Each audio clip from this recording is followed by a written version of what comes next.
Yes yes ఏదైతే నా సోదరిమని అడిగినట్లు గత 10-15 రోజుల నుంచి చూస్తున్నాను. అనేక అవాక్కులు చవాక్కులు, అసందర్భంగా అనేక వాదనలు, ఆ మీడియాకి సంబంధించిన తొత్తులు, ఆ మాజీలకు సంబంధించిన కొన్ని వ్యవస్థలు నా మీద బురద చల్లే ప్రయత్నం చేస్తున్నారు. తప్పకుండా మా సోదరి మీద అడిగింది మీ అందరి మనసులో కూడా కొంతమంది అడగాలని ఉన్నా అడగలేకపోయి ఉండొచ్చు. క్లారిఫై చేయాల్సిన బాధ్యత నా మీద ఉంది. హిమాయత్ సాగర్ సంబంధించి ఏదైతే గడిచిన కొద్ది రోజుల క్రితం అంటే ఈ అసెంబ్లీలోనే గౌరవ ముఖ్యమంత్రి గారు ఒక మంచి ఉద్దేశంతో, ఈ ప్రభుత్వం ఒక మంచి ఉద్దేశంతో హైడ్రాని ఏర్పాటు చేసిన మాట వాస్తవం. ఈ హైడ్రా యొక్క ముఖ్య ఉద్దేశం సామాన్య ప్రజలు మోసానికి గురి కావద్దని, సామాన్య ప్రజలను ఎవరైనా ప్రలోభాలు పెడితే ఆ ప్రలోభాలు పెట్టిన వాళ్ళని చట్టరీత్యా చర్య తీసుకోవడంతో పాటు ప్రభుత్వానికి సంబంధించిన స్థలాల విషయంలో కానీ అదే రకంగా రిజర్వాయర్లు, ఇతర ప్రాంతాల్లో ఎఫ్టీఎల్లు, బఫర్ జోన్లో కన్స్ట్రక్షన్ చేసిన ఇళ్ల మీద కానీ ఆనరబుల్ సుప్రీంకోర్టు, హైకోర్టు అనేక సందర్భాల్లో ఈ అక్రమ కట్టడాలకు సంబంధించిన విషయాల్లో, ముఖ్యంగా ఎఫ్టీఎల్లో ఈ బఫర్ జోన్లో ఇల్లు కట్టిన దాని మీద ఎన్విరాన్మెంటల్కి సంబంధించిన విషయం, ఇబ్బంది దాని మీద కోర్టులు అనేక సార్లు ఆనాటి ప్రభుత్వాన్ని గడిచిన 10 సంవత్సరాల్లో మందలిస్తే వారు దాని మీద ఏ రకమైన చర్య తీసుకోకపోగా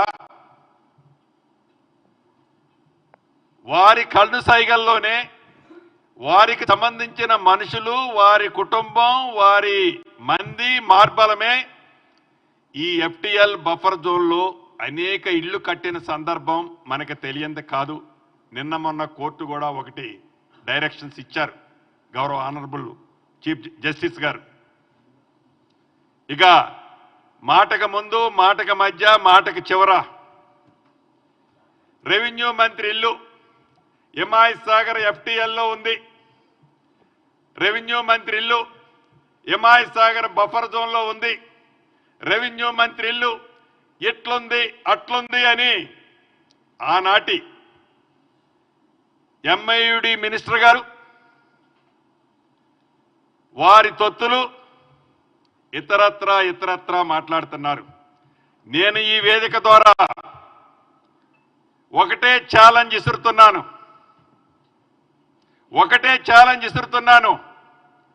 మీరు ఎంఐయుడి మినిస్టర్గా సుమారు 6-7 సంవత్సరాలు పనిచేశారు. మీ బావ హరీష్ రావు గారు ఇరిగేషన్ మంత్రిగా 5 సంవత్సరాలు పైచిలకు పనిచేశారు. ఈ వేదిక మీద నుంచి హైడ్రా అధికారి రంగనాథ్ గారిని ఆదేశిస్తున్నాను. ఈ ఇద్దరు మాజీ మంత్రులు అంటే ఒకరు ఇరిగేషన్ శాఖ మంత్రివర్యులు, రెండవ వారిలో ఎంఐయుడి మంత్రివారు, వీరికి డబ్బాలు కొట్టే కొన్ని యూట్యూబులు, వారికి సంబంధించిన సంస్థలు, వ్యవస్థలు, మీరు ఎంతమంది వస్తున్నారో అంతమందిని ఎంట పెట్టుకొని రంగనాథ్ గారు, నేను ఇక్కడి నుంచి మిమ్మల్ని ఆదేశిస్తున్నాను. రేపు వెళ్తారా, ఎల్లుండి వెళ్తారా, వాళ్ళనే ఒక కొత్త టేబు కొనుక్కొని రమ్మనండి. టేబు కొనుక్కొచ్చి నా ఇల్లు ఎఫ్టీఎల్లో ఉన్న, బఫర్ జోన్లో ఉన్న, చివరికి ఒక ఇటుక పెట్ట ఉన్నా ఎమ్మటే పడగొట్టండి. ఇల్లు మొత్తం దాంట్లో ఉంటే ఇల్లు మొత్తం పడగొట్టండి. This is my challenge, Ponguleti challenge. మాజీ మంత్రివర్యులు, ఈనాడు ప్రధాన ప్రతిపక్షం అని చెప్పుకునే వాళ్ళకి ఇక్కడి నుంచి ఛాలెంజ్ చేస్తున్నా. ఒక్క ఇటుక పెట్ట ఎఫ్టీఎల్లో కానీ బఫర్ జోన్లో ఉంటే మా అధికారులు మీ పక్కన ఉంటారు. మీరే టేప్ పెట్టి కొలుచుకోండి. మా అధికారులు కొలిస్తే మీకు నమ్మకం ఉండదు, ఎందుకంటే నేను అధికారంలో ఉన్నా కాబట్టి మిస్యూజ్ చేశానని అనుకుంటారు కదా మీరు. మీ చావు తెలివితేటలు, మీ చవకబారు మాటలేందో కొలిసిన తర్వాత మీ తల ఎక్కడ పెట్టుకోవాలో మీరే నిర్ణయించుకోండి. నేను అందరూ అన్నట్లు దాంట్లో దూకు దీంట్లో దూకు అని అనను. ఇది పొంగిలేటి ఛాలెంజ్. మళ్ళీ గతంలో ఖమ్మం అసెంబ్లీల గురించి చెప్పా, మళ్ళీ ఇవాళ చెప్తున్నా.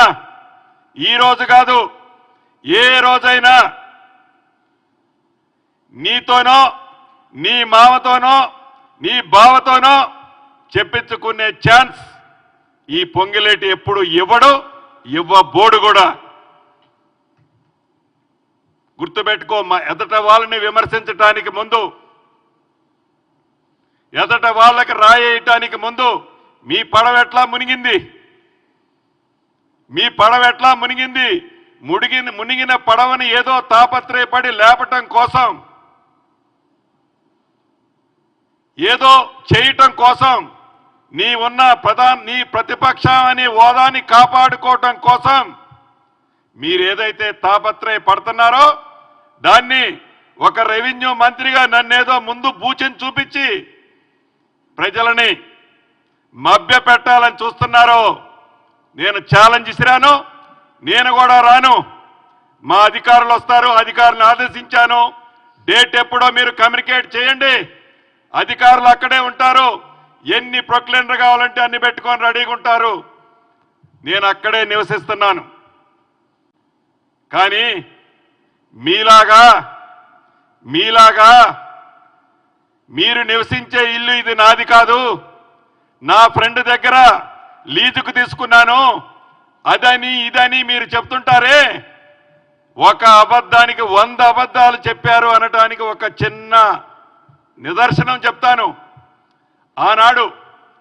ఆనాటి మా పిసిసి అధ్యక్షులు, ఈనాటి మా ముఖ్యమంత్రి రేవంత్ రెడ్డి గారు, మీరు ఈనాడు నివసించే ఇల్లు ఆబ్లిక్ ఫామ్ హౌస్ని ఏమి లోన జరుగుతుందో తనకు సంబంధం లేకపోయినా కొంతమంది మిత్రులు ఎవరో డోనును పైన తిప్పారని మీరు ఎఫ్ఐఆర్ ఫైల్ చేసేటప్పుడు ఆ ఇల్లు ఎవరి పేరు మీద ఉందని మీరు ఎఫ్ఐఆర్ ఫైల్ చేశారండి? మాజీ మంత్రివర్యులు కేటీఆర్ ఇంటి పేరుతో ఉందని మీరు ఎఫ్ఐఆర్ ఫైల్ చేశారు. ఆనాడు కేటీఆర్ ఇల్లు అనే మీరు ఈనాడు మీ దోస్తిల్లు అంటున్నారు. అంటే మీరు నివసించే ఇల్లు ఇది నాది అనే చెప్పుకునే ధైర్యం లేక మీరు మాట్లాడుతున్నారు. నేనుండే ఇంటి గురించి కూడా చెప్తా, అది నాదే అని చెప్తున్నా. కానీ నిజంగా అది నాది కాదు, నా కొడుకు పేరుతో ఉంది. కానీ నాది కాదని నేను చెప్పను. ఎస్, ధైర్యంగా ఒప్పుకునే ధైర్యం ఇవ్వాలి నీకు. అది లేకుండా ఏదో విమర్శ చేయగలవాలి కాబట్టి విమర్శలు చేస్తే ఇక్కడ ఎవరు అమాయకులు లేరు, మభ్య పెట్టేది లేరు. ఒక్క విషయం గమనించండి, ఈ హైడ్రా అనేది ఈనాడు యావత్ హైదరాబాదు జిహెచ్ఎంసీ పరిధిలోని వేలాది మంది సామాన్యులు ఈ హైడ్రాని అభినందిస్తున్నారు. ఈ హైడ్రా ఇంప్లిమెంటేషన్ చేస్తుంటే మీకు ఎందుకు భయం కలుగుతుందండి? అంటే మీరు 10 సంవత్సరాలు మీరు పరిపాలించేటప్పుడు ఏదైతే మీ తొత్తులు, మీ సంఘాలు, మీ స్వార్థపరులు, మీకు సంబంధించిన బినామీలని వేలాదిగా పుట్టగొడుగుల్లా లేచాయి. ఏవైతే అక్రమంగా కట్టారో, ఏవైతే ప్రభుత్వ స్థలాలని కబ్జా చేసి కట్టారో, ఏవైతే ప్రభుత్వ స్థలాలకి వివిధ డొంక మార్గాలు ఏరుకొని పొజిషన్ తీసుకున్నారో వాటన్నిటినీ హైడ్రా పేరుతో ఈనాడు ప్రజల సొమ్ము, పేదోడు సొమ్ము పేదోడికి ఇవ్వటానికి ఈ ప్రభుత్వం ప్రయత్నం చేస్తుంటే మీకొచ్చిన కడుపుల నొప్పి ఏంటట? మీకెందుకు ఈ కడుపుల నొప్పి? మీరు చేయలేని పని, మీ టైంలో కట్టిన బిల్డింగులు నిజంగా మీరు కరెక్ట్ ఉంటే ఈ బిల్డింగులన్నీ మీ టైంలో కట్టని కాకపోతే ఇవాళ మీకు ఎందుకండి అడావిడి? ఇప్పటికైనా ఈ హైడ్రా యొక్క ప్రత్యేకత, ఈ హైడ్రా యొక్క గొప్పతనం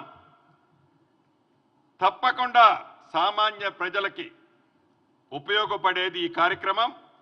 కోర్టు కూడా, గౌరవ ఆనరబుల్ కోర్టు కూడా హర్షించింది. మీరు చేయలేని పని మేము చేశామని, మీకు దక్కాల్సిన గౌరవం మీ 10 సంవత్సరాల్లో మీరు చేయలేంది 8 నెలల్లో రేవంత్ రెడ్డి గారి ప్రభుత్వం చేసిందని మీకు కుళ్ళు అంతకుమించి ఏం లే.